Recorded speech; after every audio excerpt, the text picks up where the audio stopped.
September 2013, in the city of Almaty, Kazakhstan, President Xi Jinping addressed a group of university students. After the usual pleasantries, he gave them a history lesson and used the speech to introduce the Belt and Road Initiative.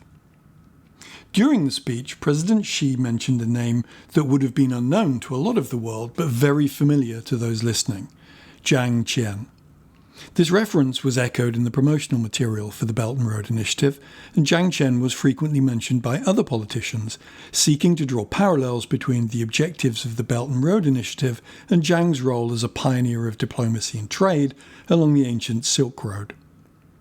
His missions laid the groundwork for the cultural and economic exchanges that the Belt and Road Initiative aimed to replicate in a modern context. As President Xi talked about him, I wonder whether the spirit of Jiang was watching him, and perhaps, behind him, the emperor who charged Jiang with the mission that would still resonate 2,000 years later, the second of our great emperors, Han Wudi. Born as Liu Che in 156 BCE, the future Han Wudi was the son of Emperor Jing and Empress Do. His early years were spent in a relatively sheltered environment within the palace, allowing him to partake in military training and the study of Confucian texts. Historical accounts suggest a young man eager to prove himself. In 149 BCE, at the tender age of 7, Han Wudi was designated as heir apparent. He was not the oldest of his father's 10 sons, but was viewed as intelligent and ambitious, with good leadership potential, making him an appealing choice for the future role of emperor. Designating an heir allowed for a more stable succession, especially in a time of political uncertainty, and the court was looking for a strong leader to navigate the challenges facing the Han dynasty. He ascended to the throne in 141 BCE at the age of about 16, and the young emperor set about tackling his new role with considerable determination and youthful zeal. Given his young age, he relied on experienced advisors to navigate the complexities of governance, but his age seems to have contributed to a sense of ambition and urgency in his policies, with a youthful desire for achievement. The initial stages of his reign were characterised by a series of campaigns against the Xiongnu, a nomadic tribe based to the north of the empire in what is now Mongolia. These campaigns were necessary to protect the burgeoning Han territories from invasion. In 133 BCE, Han Wudi launched a military expedition that would later be known as the Great Campaigns against the Xiongnu. Led by General Wei Qing, these military campaigns against the Xiongnu are one of the defining aspects of Han Wudi's legacy. The first major expedition in 133 BCE was remarkably successful. Wei outmaneuvered the Xiongnu forces and marched deep into enemy territory, securing Han interests in the region. Wei outmaneuvered the Xiongnu forces and marched deep into enemy territory, securing Han interests in the region.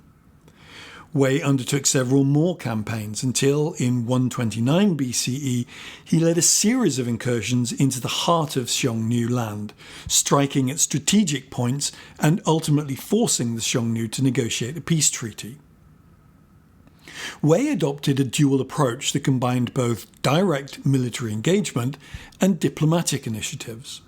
While his armies sought to engage and defeat Xiongnu forces in open battle, he also appreciated the importance of alliances with smaller tribes that often flip-flopped between loyalty to the Han and fealty to the Xiongnu. By crafting these alliances, Wei Qing effectively created a support network for his campaigns while also sowing discord among his enemies. The territorial expansions didn't stop with the defeat of the Xiongnu. Han Wudi turned his attention to the western regions of China, where he recognized the value of controlling the lucrative trade routes to the west. His campaigns pushed further into Central Asia, and he set up a network of relay stations that supported trade caravans, infrastructure that was critical in promoting commerce between China and the Middle East and Europe. With greater security, trade flourished along the Silk Road. Spices, precious metals and textiles were exchanged, leading to a vibrant economic interdependence between East and West, with silk being the most prized commodity exported from China. The demand for silk, particularly among the Roman elite, generated substantial wealth for the empire, bolstering the imperial treasury and supporting further military and infrastructural endeavours. So let's look at the Silk Road in a bit more detail. The Silk Road served as a conduit for the exchange of not just goods but ideas and technologies between the East and West, which profoundly impacted Chinese society and culture. It introduced foreign elements ranging from new religions like Buddhism to diverse artistic influences. These cultural and intellectual exchanges were vital in shaping not only the Han Dynasty's identity, but also that of subsequent Chinese empires. While military expansion established the Han Dynasty as a formidable power, Han Wudi recognized the importance of diplomacy in consolidating his gains and fostering stability. The man Han Wudi charged with this task was Jiang Qian. Jiang Qian was born around 164 BCE, and as we've already seen, is a significant figure in Chinese history. Born in the territory that is now Gansu province, Jiang Qian's initial mission was a diplomatic venture to the Yuezhi, a nomadic tribe located in what is now Afghanistan. The emperor wanted to forge an alliance with Yuezhi against the Xiongnu, and so Jiang Qian embarked on his first journey in 138 BCE at the age of just 26. He had a daunting task: to travel through perilous terrains, negotiate with unfamiliar cultures, and inspire trust. He set off with a retinue of men equipped for both travel and negotiations. It was a mission that was to last longer than any of them can possibly have imagined. He initially succeeded in reaching Yuezhi, but was captured by the Xiongnu and held captive for over a decade. This isn't quite captive as we might understand it now. He wasn't thrown in jail and left to rot. Instead, he was held much like a prisoner of war and would likely have been required to perform various tasks for his captors. Probably things like labour and working as a guide when the tribe ventured into unfamiliar territory. This meant that during his captivity, he witnessed the cultures and economies of various Central Asian peoples, observing and learning about their customs, military tactics and alliances, absorbing knowledge that he would later relay back to the Han court. After years of captivity, he managed to escape, and it's during this arduous return journey that Jiang Qian experienced a transformation from emissary to cultural ambassador. Jiang eventually returned to China in 126 BCE, not only bringing intelligence about the Xiongnu, but also about the customs, products and peoples of Central Asia, including the existence of lucrative trade routes, the Silk Road. His return was monumental, not merely for the knowledge he brought back, but for the strategic relationships he facilitated, which would augment the Han's international stature. Jiang Qian's missions were a significant shift in the empire's foreign policy. His journeys demonstrated the Han state's willingness to engage with non-Chinese entities. The Silk Road was not a single road or route, but rather an amalgamation of trading corridors connecting the East and the West. The name Silk Road wasn't coined until the late 19th century. Jiang Qian's detailed accounts of these connections laid the groundwork for future trade expeditions and gave the Han Dynasty valuable political and economic insights. He described exotic lands, cultures and products that inspired the Chinese elite. Emphasizing the potential profitability of commerce, he argued that establishing connections with foreign markets would benefit the empire economically and militarily. As a direct consequence, the Han Dynasty initiated formal diplomatic relations and economic exchanges with several Central Asian states. These relationships introduced new goods into China, including grapes, alfalfa, and the horses which were invaluable to the Han cavalry. The flow of technology, such as papermaking and improved agricultural techniques, into China accelerated social and economic advancements. But as I mentioned earlier, the trade routes facilitated not only the exchange of goods, but also the transmission of ideas and cultures. As traders and travellers moved along the Silk Road, they brought with them ideas and beliefs, and the trade routes allowed for the exchange of cultural practices, including religious rituals, art, and philosophy. Zhang Xian's expeditions contributed to the early foundations of cultural syncretism, where different ideologies, arts, and even religions interacted. Buddhism, which had its origins in India, began to permeate into Han China as a direct outcome of this. Buddhist monks often accompanied caravans, spreading Buddhist teachings to new regions. Monasteries were established along the Silk Road as way stations for travellers. These monasteries became centres of learning and places where Buddhist teachings could be shared and practised. As Buddhism spread, it adapted to local customs and beliefs, leading to the development of various schools of thought and practices within Buddhism. Some local rulers along the Silk Road adopted Buddhism and supported its spread, providing resources for the construction of temples and the promotion of Buddhist teachings.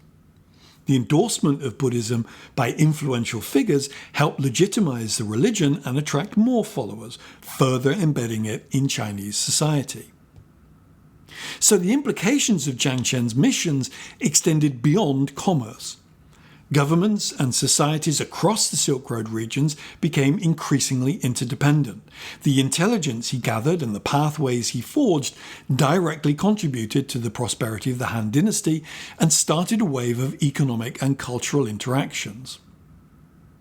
Through diplomatic initiatives, Han Wudi was able to establish tributary relationships with various kingdoms along the Silk Road. By promoting economic cooperation and cultural exchange, the Han dynasty's influence extended far beyond its physical borders.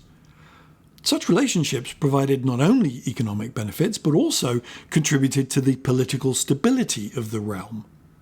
In return for tribute, foreign rulers often received Chinese silk and other goods, further facilitating a dynamic inter-regional system of trade. But it wasn't all plain sailing. The balance between diplomacy and warfare, fragile at the best of times, was unbalanced by the Han's desire for expansion and control, and although Zhang's reports emphasized the economic benefits of engagement with other cultures, military confrontations often complicated relationships between factions along the Silk Road.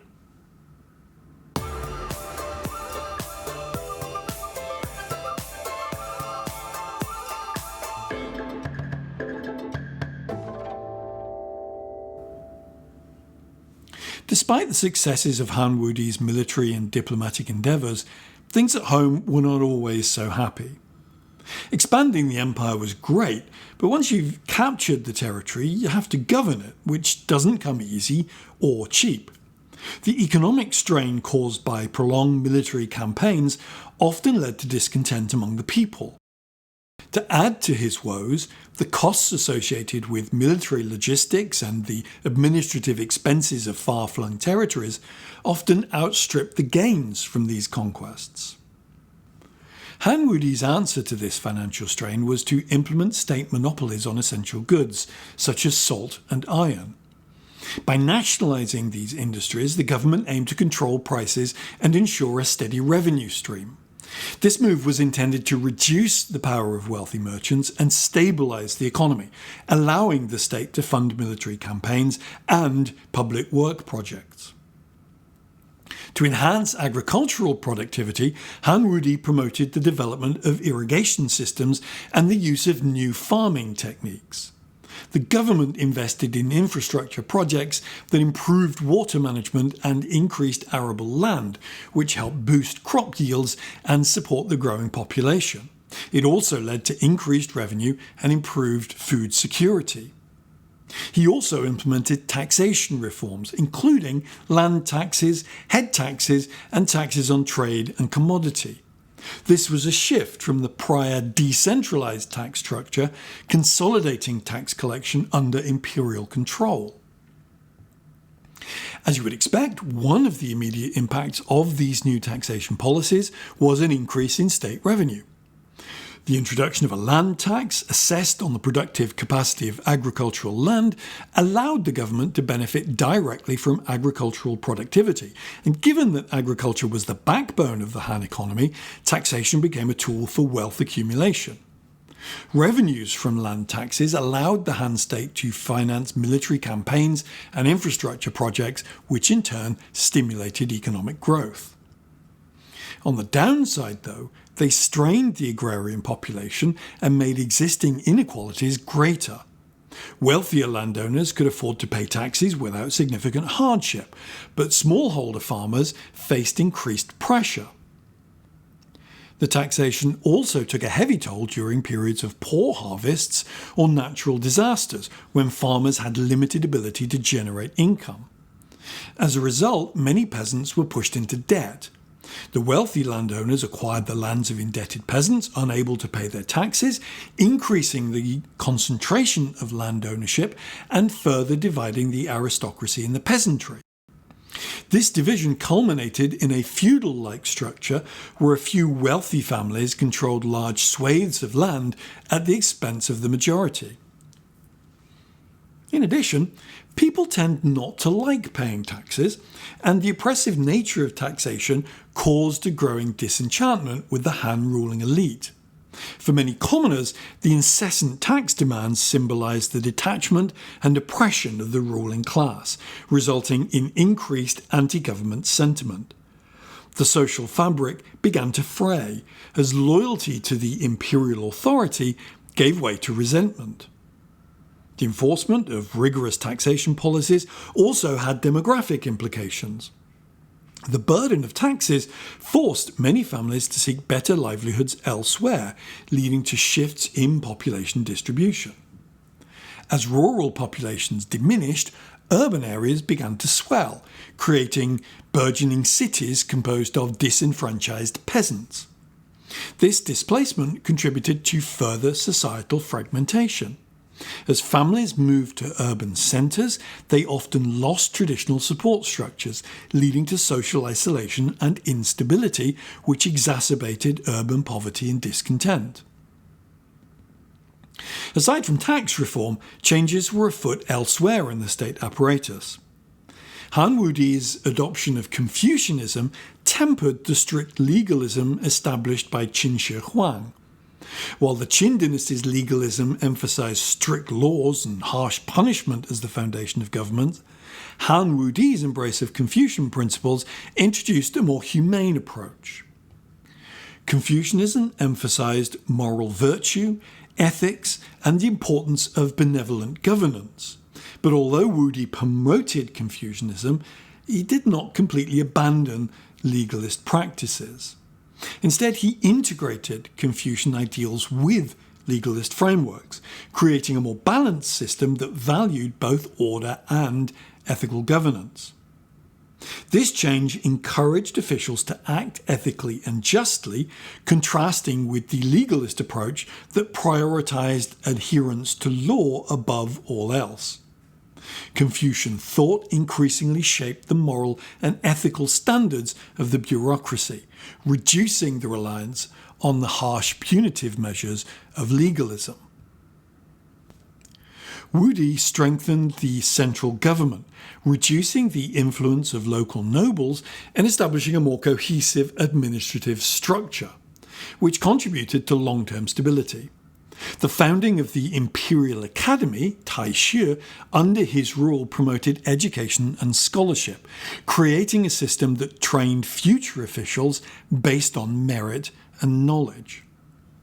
Han Wudi's civil service system, which emphasized merit rather than aristocratic birth, was notably different from the systems of government prevalent in the West.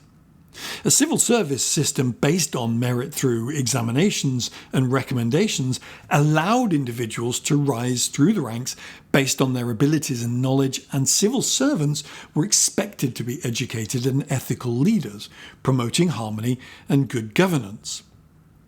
In contrast, the Roman Republic at the time was characterised by a mixed government system where power was concentrated in the hands of the patrician class. Political offices were often held by aristocrats. Social status played a crucial role in governance, and the system remained heavily influenced by birth and wealth. While education was valued, it was not a formal requirement for political office, and many leaders rose through military or familial connections.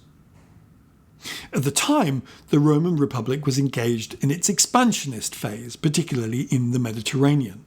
Han Wudi's reign coincided with the rise of Roman generals like Scipio and Lucius Cornelius Sulla, who were pivotal in Rome's military campaigns and internal conflicts.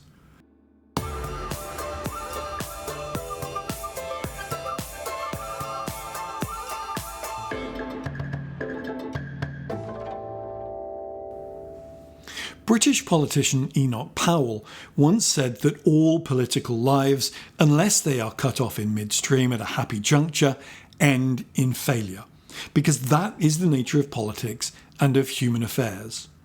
Such is often the case with emperors, and is particularly the case with Han Wudi. His reign lasted for 54 years, a record not broken until the reign of the Kangxi emperor more than 1,800 years later. But during the last 4 years of Han Wudi's life, his empire could no longer afford an aggressive foreign policy, and he was forced to begin a period of retrenchment. He suffered personal losses too. In 91 BCE, his heir apparent was falsely accused of practicing witchcraft against him. In desperation, the son led an uprising in which thousands of people were killed and in which the heir committed suicide. Shortly before the emperor's death, he designated an 8-year-old son as the new heir apparent and then locked the boy's mother in jail, apparently to avoid having the new emperor dominated by relatives as he had been. He died in 87 BCE. The legacy of Han Wudi is one defined by a duality of military might and cultural exchange.